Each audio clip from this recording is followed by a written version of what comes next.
This is Marketing Careers Uncovered, and I'm Dave Hayward. What actually makes a great PR pitch land? And how do you learn to write one when the internet's more than happy to do it all for you? In this episode, I'm joined by Lizi Sprague. She's one of the founders of a San Francisco-based PR agency, Songue.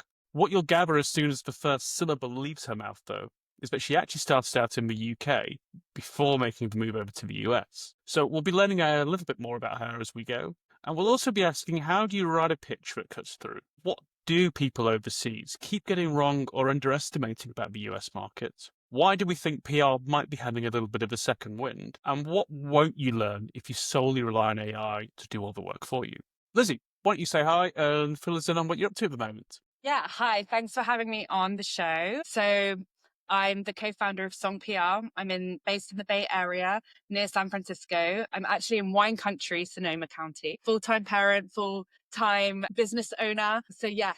So I started Songue PR about 8 years ago with my business partner, Natalie Gibson. So Songue is an amalgamation of our surnames, Sprague and Gibson. And we have been working on some amazing projects across the defense tech space, particularly in the lead up to DSEI, actually, a conference happening in the UK later this year. And we've been working with a lot of companies in the edtech space, which is incredibly interesting right now, especially with the current administration. We've been working on some really interesting projects across fintech and AI. But what we're really cutting our teeth in right now, and maybe it's become a little bit of an obsession, is solving what we call the AI visibility problem. And, I know we're going to cover this later, but PR having a little bit of a renaissance because of that.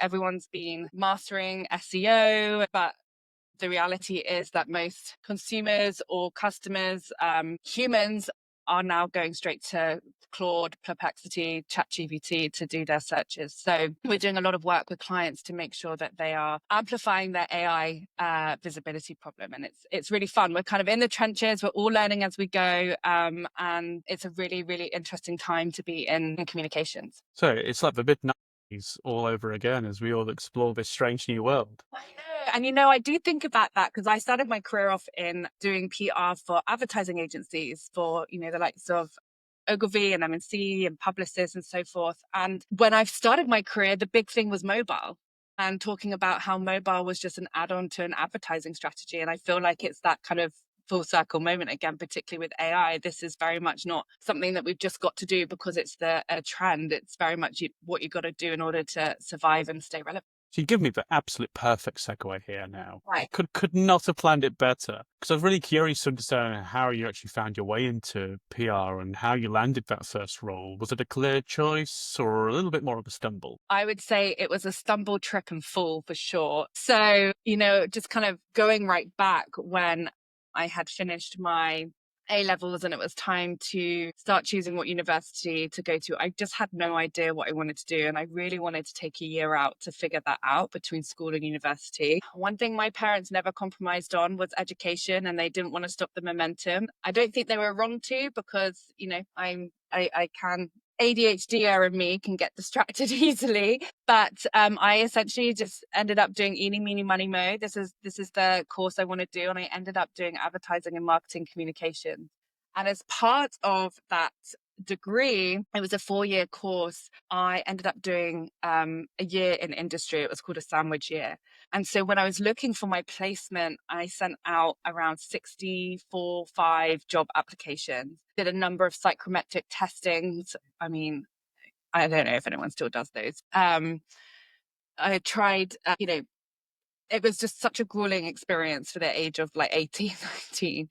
And then I went to a careers fair and found this small boutique PR agency who were looking for people like me to come in and work for a year in industry. The fourth application was the winner. And I started my career in advertising and marketing PR. And this was at a time where I remember walking into the office on my first day, and the owner of the agency at the time asked me to fax something, and I had to Google how to use the fax machine. I had no idea. And we were spray mounting coverage onto paper and mailing them out to clients. And it was a very different time, but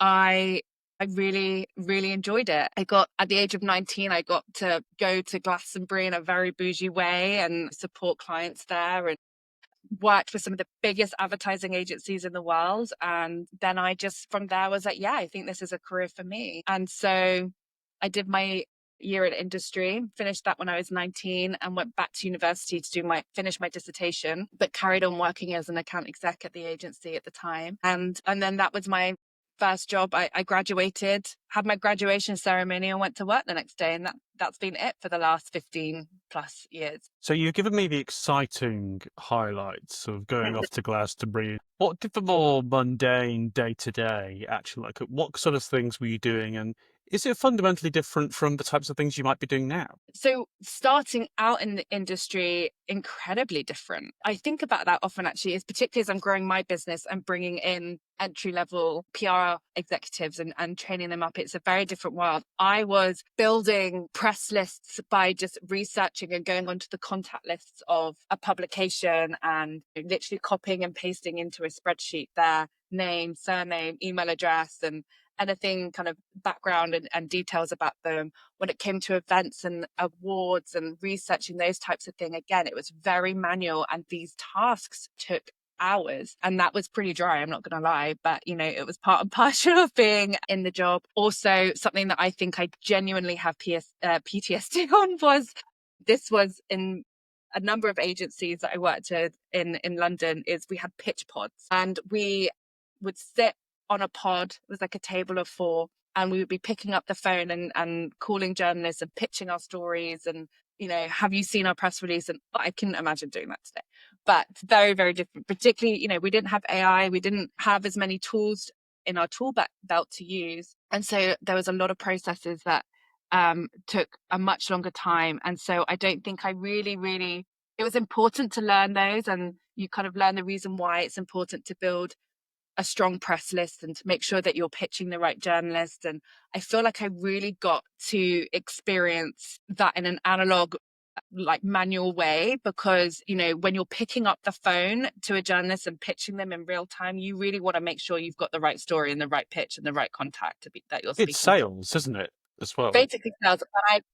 Oh my goodness, I'd be there like just, it was horrible, and everyone's doing it, right? And it was just, I got hung up on a lot of times. There was some very kind journalists, mainly in the trades, but when you're ringing the nationals, I will never forget. I rang, and I wasn't trained really properly at this time, but I remember ringing a journalist at The Guardian, and it was in the time of the London riots that were happening, and I was pitching him a story about Change for Life or something, and yeah, wrong time. Wrong time, wrong pitch. There's a lesson there as well, isn't there, on pick your moment, pitch appropriately. So learning nonetheless. Absolutely. And everything in my early career when and remember, I'm 19 at this time. I don't have any real life experience apart from parting my way through London at university. But, having to apply for all those jobs and having all that rejection, and then finally getting my break, and then doing this kind of very mundane data entry level work at the beginning of it really did teach me everything I needed to know about persistence.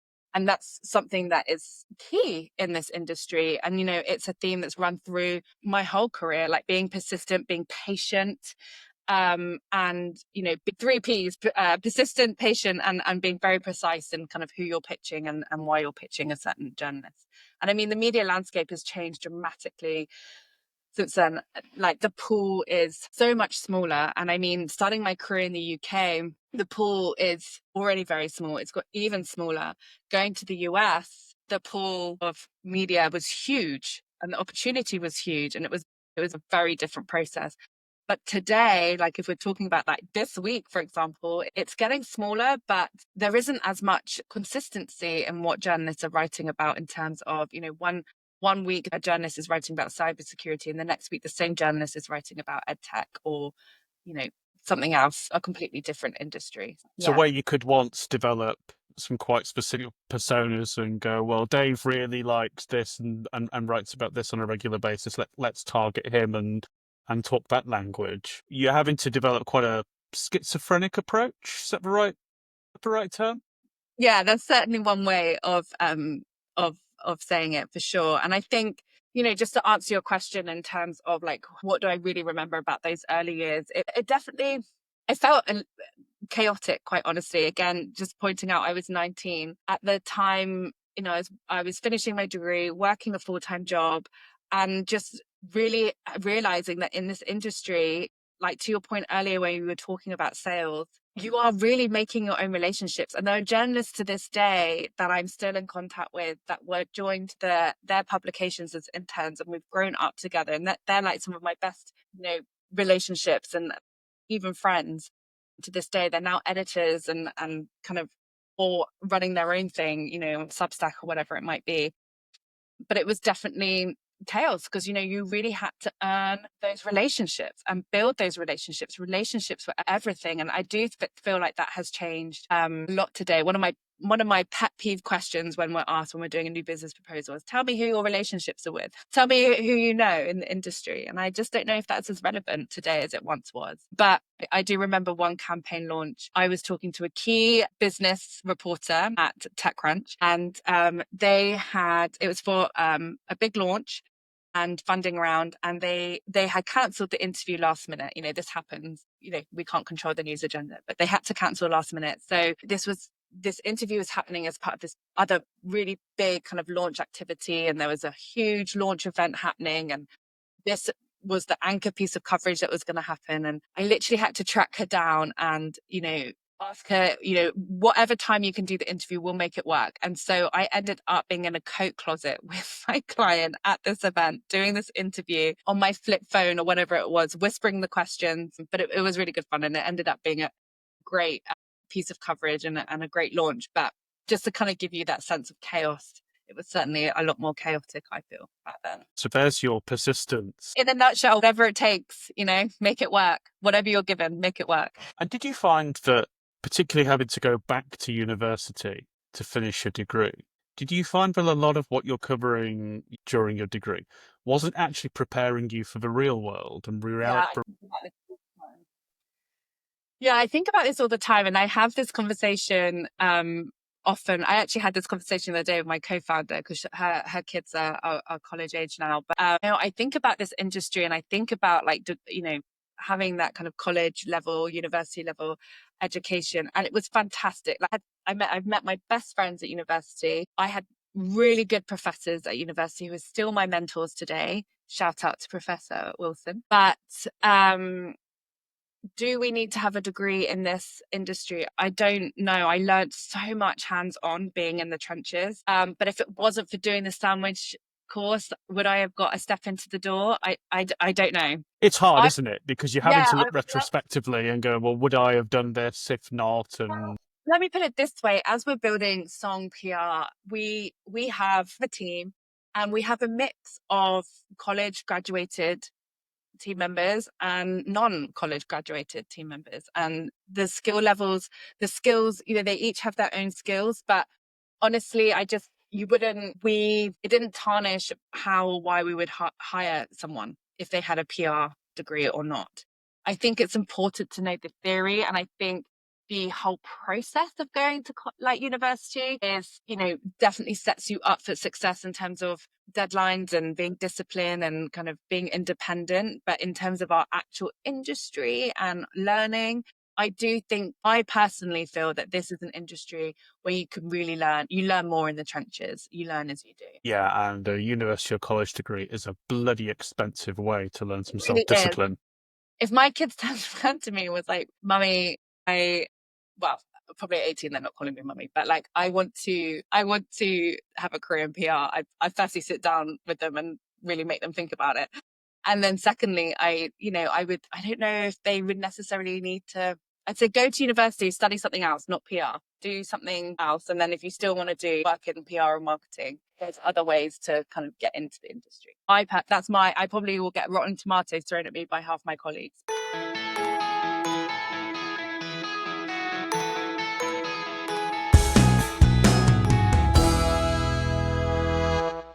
So I'd like to talk to you now a little bit about pitchcraft. And when did you first start to get a sense of what really makes a great pitch work? Well, going back to the pitch pod days, when I had to pick up the phone and speak to the journalists. And I used to, bear in mind, I was still so young, still understanding the craft. I would write out my script and I would pick up and I would speak to them in my script. But if it went off piste, I would go into panic mode, like a teleoperator. And I just remember thinking, this isn't, I'm trying to pitch a story that that this journalist should be interested in, it should want to write about, otherwise why am I pitching this story, right? And so I ditched the script, and if I couldn't answer a question, I just realized that's okay. I'm not necessarily the expert in this field. I'm just giving you the surface level information and why I think this is something that should pique your interest. And this was not me writing anything out, this was me, you know talking to them and having a conversation, and in a way that was a little bit easier than having to like craft a pitch. I think it takes time to craft a really strong pitch to a journalist, especially because you're not wanting to send them an essay. It's got to be 2 or 3 lines. What are the key details you want to share with them? So I think pitching today is a bit harder than when I first started out. But something that really was a bit of a light bulb moment to me, and this was more when I moved over to the US. And I've had some great mentors in my career, both in the UK and in the US. But it was when I stopped necessarily writing exactly about what my client wanted to say and started writing about what the journalist needed to hear. I think great pictures solve a problem for the reporter. It's about giving them a story that's worth telling. What do they need? What are the proof points? How am I going to be an aid to this journalist and get everything that they need? So I know that they're going to need data. They're going to need to speak to, have access to X, Y, and Z. If I can tell them I have that already in one go, they'll say, yeah, they may obviously have some questions, but they know that I've got everything ready. I've got the foundation. I've taken the time and the respect to kind of really figure out what they are writing about and what they're interested in, what they need. And I don't necessarily give them everything they need in one go, right? You've got to create that sense of intrigue, just knowing that I'm an aid, and there are going to be questions that they will ask, probably technical questions that I can't answer, but that's when I want to get them on the phone with my client. And this harks back to just some fundamental marketing principles of, you're treating a journalist like a customer, like a buyer. What does a buyer need to make a decision? In your case, it's to make a decision to run that particular story or that particular angle. It's nothing revolutionary, right? Is it? It's really not. And I don't think the fundamentals have changed in that sense, right? Research the journalist, understand their beat, lead with the point that's going to be of most interest to them. But what has changed is the volume has gotten insane. I speak with a lot of journalists daily, weekly, and what was getting like 50 to 100 emails a day is like going up to like 400 to 500 emails a day of pitches. And so it's so hard to stand out and to really be heard, which is, yes, where relationships come into play for sure. But also it's, I do believe that pitching is a craft. And I think, the reason I set up I don't personally believe in the spray and pray approach. And I've heard other PR professionals talk about how there is certainly a place for the spray and pray approach. And I hear that and I understand it in a way. But the way in which, I pitch and I train the team at Songue to pitch is, really understand the value that you're bringing to the journalist. Don't just put a few bullet points into ChatGPT and think it's a pitch. Like, you need to have that human level and really show that you've researched them and that you stand out, because as I said, the volume of emails and pitches that they're getting is insane, and you can tarnish a relationship and blacklist yourself like that. There aren't many chances given right now. But I will say, like, I think AI definitely has a role when it comes to pitch development. So for example, with subject lines, I love to A/B test subject lines. What's getting open, what isn't. So I, like to kind of put in what my subject line is that I've already written, and then I'll ask Claude or whoever to give me, 7 alternatives, and we'll A/B test them. So AI has been a good thought partner in that sense. Doesn't shortcut the relationship piece that you just mentioned. And if I was going to be a cynical bugger, which I absolutely will be now, I could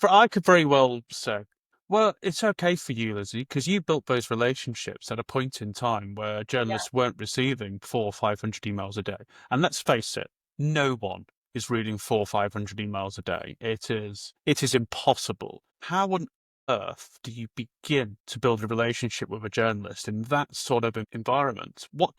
If I was starting out now, how would I start even going about that? I know it, and that is really hard. In my day, was particularly when I started my career in the UK, it was pick up the phone. Do you want to go for a beer? I have a story that might be of interest to you, and that's kind of how I built the relationship. And it's not the same anymore, and it is really really tough. But I think it's the story, it's the client, it's the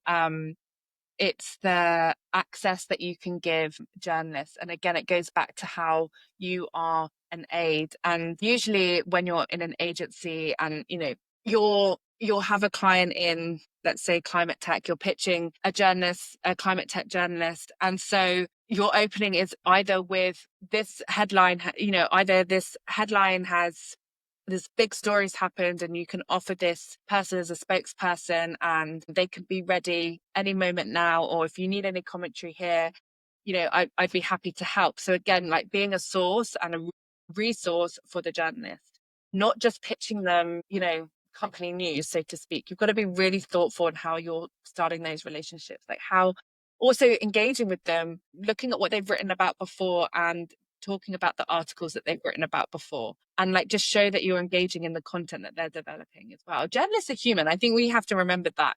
They are human. Yes, there's not enough time in the day to be kind of building relationships like we used to, but I think if you're being relevant and being timely, and being an aid, that's when the relationship's going to build. Yeah, reality is it is harder to do that than it might have been even 10 years ago, but not impossible with some of those underlying principles. And I think, yeah, remembering there's a human being at the other end who has probably got 2, 3, 4 times the workload than they would have had a generation ago is well worth remembering. And something I tell my team, and we often talk about if the pitch isn't landing, we'll talk about, I would ask someone that's on a completely different account, like, what do you think? I need fresh eyes on this. Let's talk, we'll brainstorm.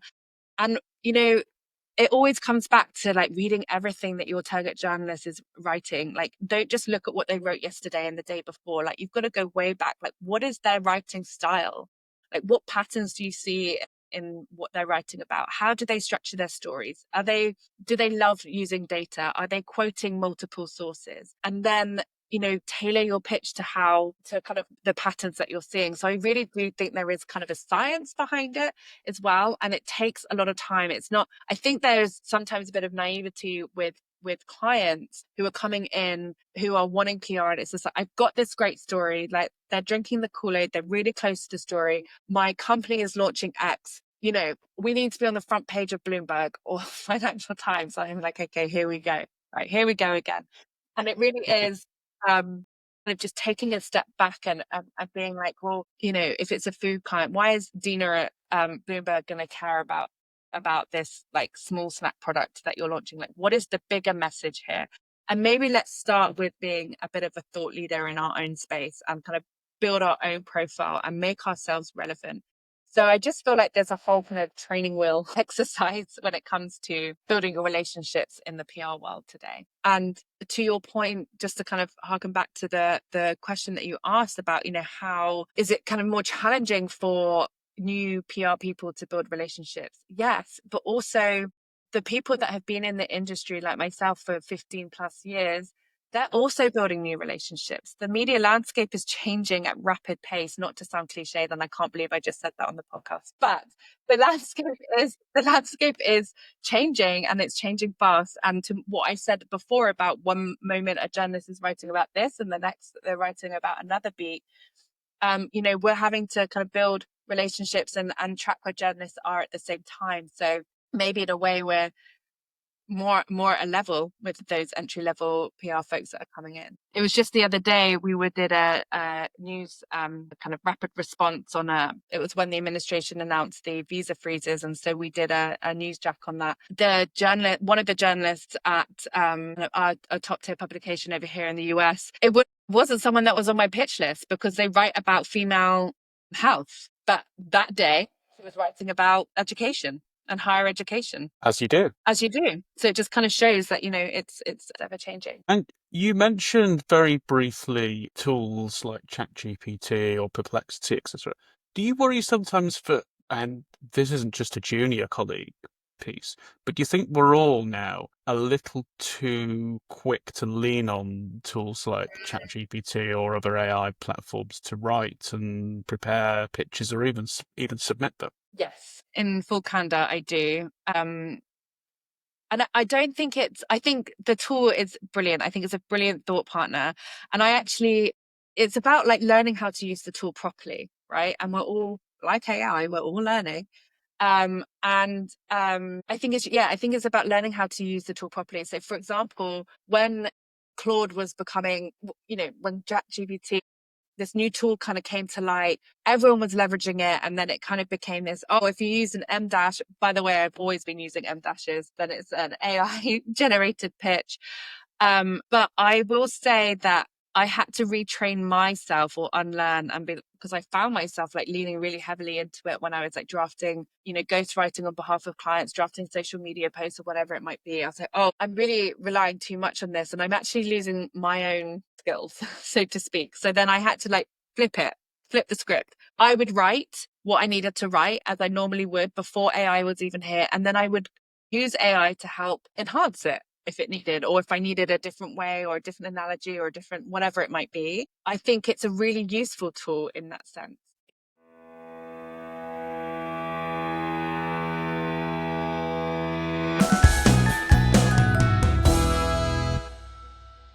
So, as I mentioned at the top, you moved from the UK to San Francisco. What caught you off guard when it came to doing PR in the US versus the UK? Is it all the same? No, there's certainly a lot of differences. I think the thing that caught me most off guard was just the lack of contacts that I had from a media perspective. It was, I moved here over 10 years ago now. And so I really thought, I remember my first pitch assignment, I was ringing around. Firstly, why are you ringing me? Secondly, no, I won't go for a beer with you. I don't care that you've just moved to the Bay Area. Do you know what I mean? I don't even know who you are. So like, it wasn't that, the media were very polite, but it was just that tone. Building the relationships were a lot harder. And then when it came to doing media strategies and thinking about, various all-encompassing campaigns, again, it wasn't like a formula approach that I could take that I've done in the UK before and translate it to the US. There was definitely less fluff, so to speak. I found that the US media certainly want the punchline first. As a Brit, a bit like what I've done to here, I tend to kind of waffle on a little bit, but I do find that UK media, when I first moved here, it was very much more about building the narrative, setting the scene, creating the context, and then delivering the news. Whereas for the US media, it's just like, get straight to the punchline. What do they need to know immediately? And why should they care? Why is this relevant to the US audience? The US media very US centric. And I do remember learning this the hard way when I was talking on the phone to a US journalist, and they really were like, just get to the point. What are you trying to tell me? What is the news? And this was in the middle of my beautifully crafted pitch that I had very clear in my head. I had these clear points and data that I wanted to share. The other thing that really surprised me is press releases are actually used here. The Wire is something that I still personally can't really get my head around. The Wire, me and my co-founder, we do kind of go back and forth on this because it's just not a tool that is used in the UK at all, but it is used very much here. And particularly in the age of AI now, the Wire is almost, again, having its renaissance, because a lot of, when you're looking at your AI visibility, a lot of the articles that are being pulled or news about a company are from the Wire. So that was definitely something that I found different. And budgets were the big sticker shock for sure. And I joke with my husband. I'm like, if we ever move back to the UK, I'll have to find another career. UK budgets are very different to US budgets in terms of like agency work. They're, you know, much bigger. I came from an agency world where, the entry level starting retainer was like a five to 8K, whereas here you're now looking at kind of the 12 to 15K as an entry per month entry level retainer partnership. Is that just because of the size of the market, or is it a market that sees more value in good quality PR? What's driving Yeah, that uptick?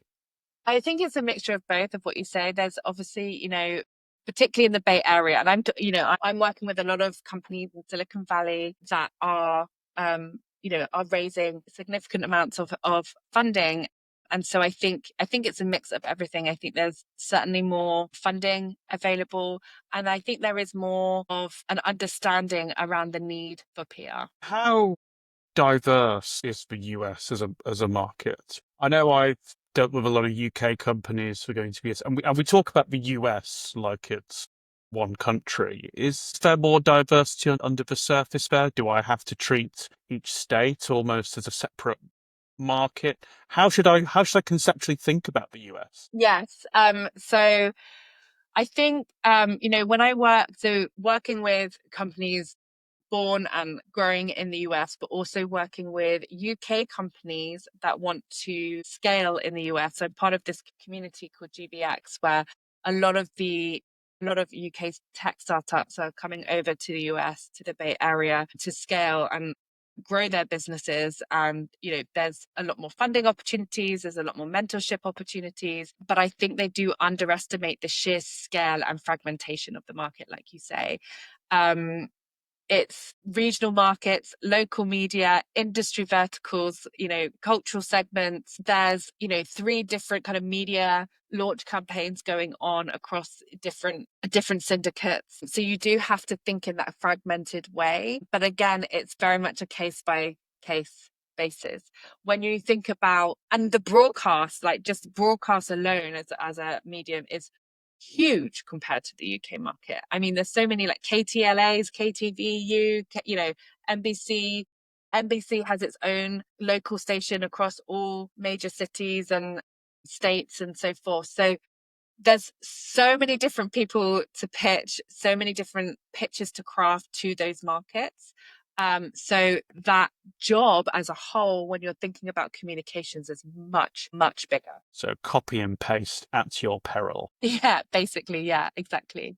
Because, in the UK, you're hitting like the BBC, Guardian, Financial Times, which might give you that national coverage, but it is so much harder to break through on that like national level here in the US. And so, particularly when US media want to see that you've got that foundation, if you haven't got your own industry press or the local regional outlets writing about you, then why should the bigger national outlets? So there is that as well. But it also goes back to being that source and resource for the national journalists. Like, what can you bring to the table? Can you unearth some data that's going to help their story? Can you offer a different opinion that isn't like written by AI, so to speak? Are you willing to talk on background or on the record? So I think the market is so fragmented, and it's every day's different, I tell you. Very good. The next piece I've been itching to get your view and perspective on here is this whole notion of PR having a bit of a second wind or renaissance, especially as we come to understand how people are using AI tools more in their day-to-day life. I barely touch Google now because I frankly cannot be bothered to wade through 20 junk results and trawl through a website with 50 different ads just to potentially find what I'm after. And we know that AI platforms prefer quality, credible sources, and that often links back to uh, news outlets or articles that heavily rely on proprietary data sets. So are you seeing that play out? Absolutely. And it's been happening for a while. And I think when clients or customers or whoever are asking ChatGPT, what's the best cyber security platform, or what's the best podcast for X, or who's the best PR agency in the Bay Area, or, whatever it might be, they're not getting an ad supported answer right now. They're getting information that's synthesized from trusted sources. If your brand, it goes back to this AI visibility point that I mentioned at the beginning of the call. And this is something that we're talking to clients about. If your brand story isn't in those sources, or your company isn't mentioned, are you existing in those conversations? So I think, PR communications plays a big role in that. And that kind of goes back to us having this renaissance. We're seeing, big decision makers, CMOs, for example, and the likes panic because they're not able to track, right? They're not able to track their Google rankings. They don't know why they're not being generated in these AI responses. But this is where there's a lot of education that needs to happen. And it's kind of going back to writing blogs, your content, your social media, putting news out on the wire. There's just a lot, I feel like there's a bit of a full circle moment in the industry too. And our clients catching up to that as well and starting to see that, hold on, actually, we do need to start investing or reinvesting in PR to ride this? Or is there still a little bit of a game of catch up? It depends on the industry, quite frankly. And it depends on, we work with a lot of founders in a very kind of deep tech space, and this isn't their first or second or third company. And sometimes it's a bit more of a kind of hard sell. I've come this far, it's fine. Do we trust it?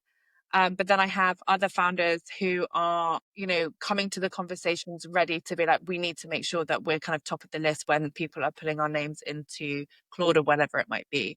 But what I will say is smart clients are finally connecting that PR to pipeline, so that when you are searching for whatever kind of platform or company, it's coming up in your search on Claude or ChatGPT or whatever it might realize. They're realizing that when their sales team gets on a call and prospects say, oh yeah, I've heard of you guys, that has very much been a strategy in play. And I think PR people as a whole there's always been this stigma of connecting PR to sales or PR to pipeline because it's so hard to quantify.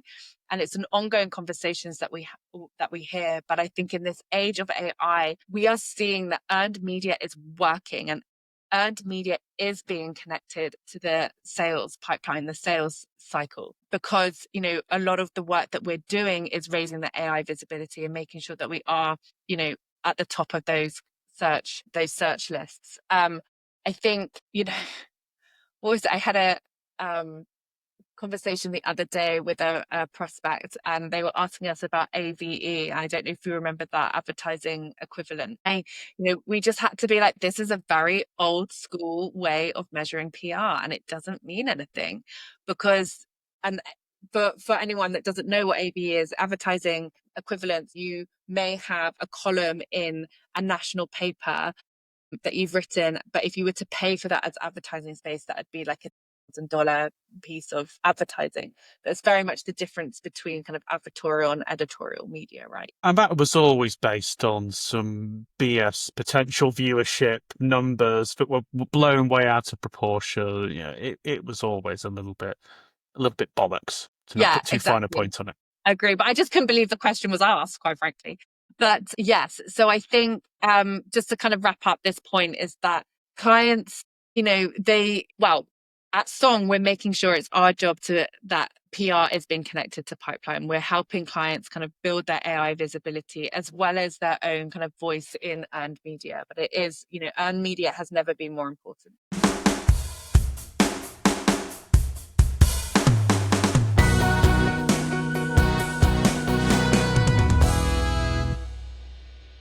I know you're still at the frontier of some of this. If I came to you with a blank check and said, right, AI-centric PR strategy and an approach, do some of those elements look fundamentally different from what's come before, or is it an evolution? What are the building blocks that make a good I think approach? I think what's kind of like building on, right? The work that we've done before is still relevant, but we're just building and we're enhancing it. So for Song, when we start any new partnership or bring on a client, we start with an audit and we have a very particular formula and process that we go through, but we understand where the client currently is. We see where the white space is, where the green space is, and we do this through a media lens, right? So we kind of look at the visibility through the media, but then also across the various AI channels and, the kind of big four, so to speak. And then we look at their competitors as well. So we ask them to pick kind of 5 to 6 competitors, and we'll do an audit that looks at all of that. So we have a holistic view of where that client currently stands on the AI visibility scale, but also on the media scale. And then from there, we can see where the gaps are or what we need to, continue amplifying on and kind of building on.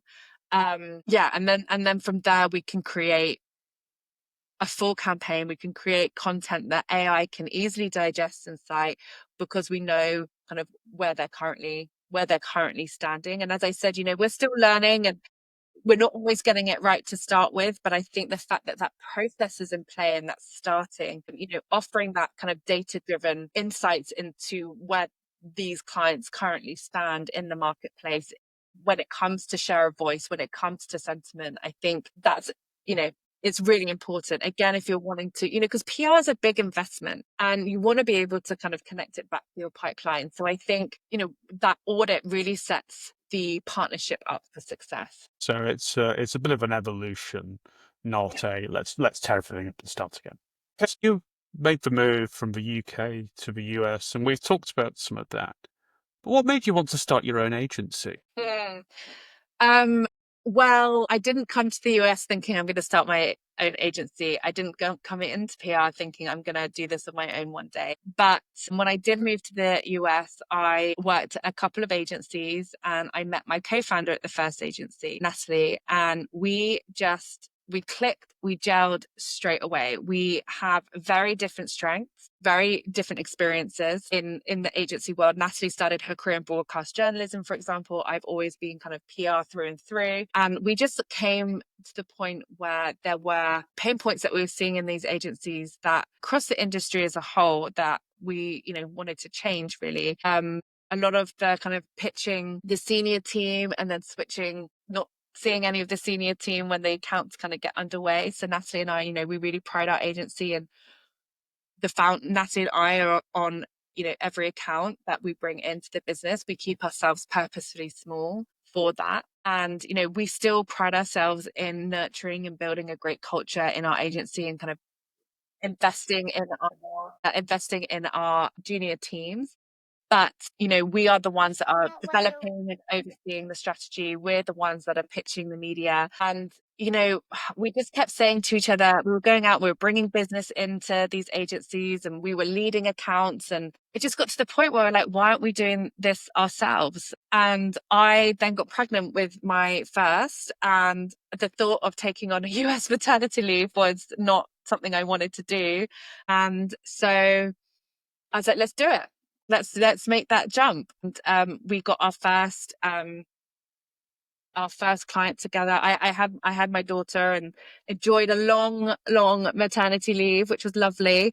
And then we got our first client and we made our way. It was a slow start, and then the pandemic hit. And suddenly everyone realized they were shifting budgets from marketing to PR. And we were like, okay, let's incorporate ourselves as an agency and let's do this. And here we are. It's just like a snowball, isn't it? That just keeps on rolling and rolling and rolling. Yeah, exactly. And I do say, I was like, there is no one else that I would do this with other than Natalie. And, we work hard at kind of realizing, we don't take on clients just for revenue.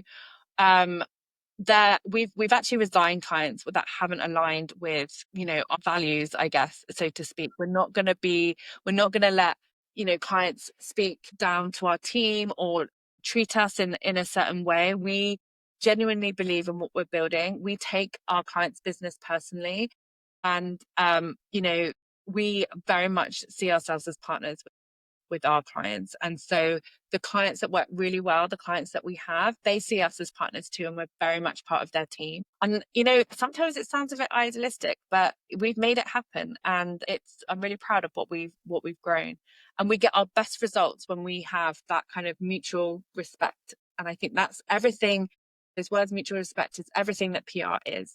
Yeah, and that brings us right back full circle to where we are now and where we started. But as you reflect now, what's something you still find hard, even after all these years in the game? Well, when I grew up in the industry, I had definitely had this like over performative hustle mentality, right? Where we were working 21-hour days and we were always had to be online. We always had to be available. There weren't very many boundaries. And so today, something that we really, Natty and I try to practice in our agency, we definitely preach it to our team and we make sure that our team practice it ourselves. We've got our own on learnings to do, right? But work smarter and not harder. And that sounds cliche, but I really believe in that because I remember when I was working in London and I would need to work from home for whatever reason. It was always kind of inverted commas, working from home. Are you really working? And so this remote work culture has allowed me to really learn to build trust in my colleagues, in my team, and that, you know what, we work remote. And if you need to go to the doctors that day, or you need to run to the post office, or your kids sick home from school, that's fine.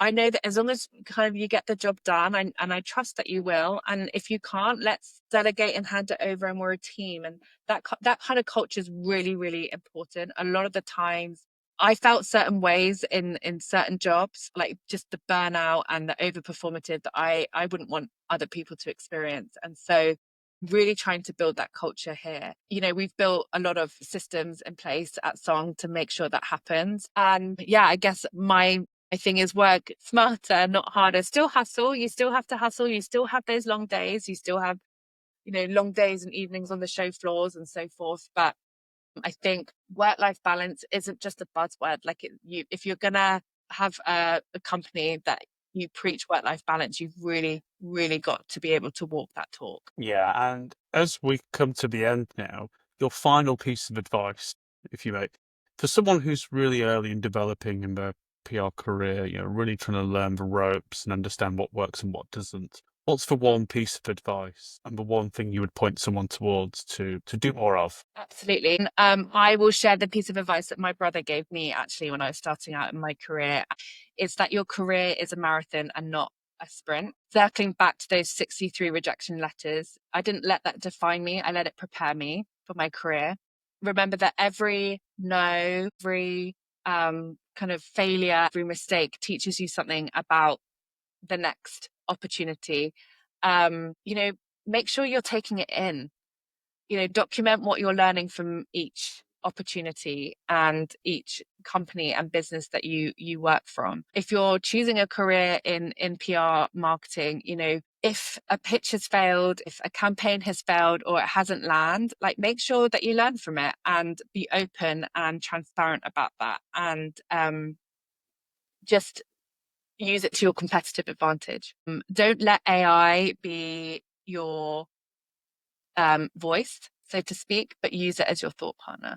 Thank you so much for your time. So there's loads of really, really good stuff there, as you say, and some really great tips on how to start thinking a little bit differently in the age of AI. I think what's really stuck with me is this whole sense of be a source and resource for journalists. Yeah, think of them as a customer, and mutual respect is something that we should definitely underline, and really don't underestimate the US.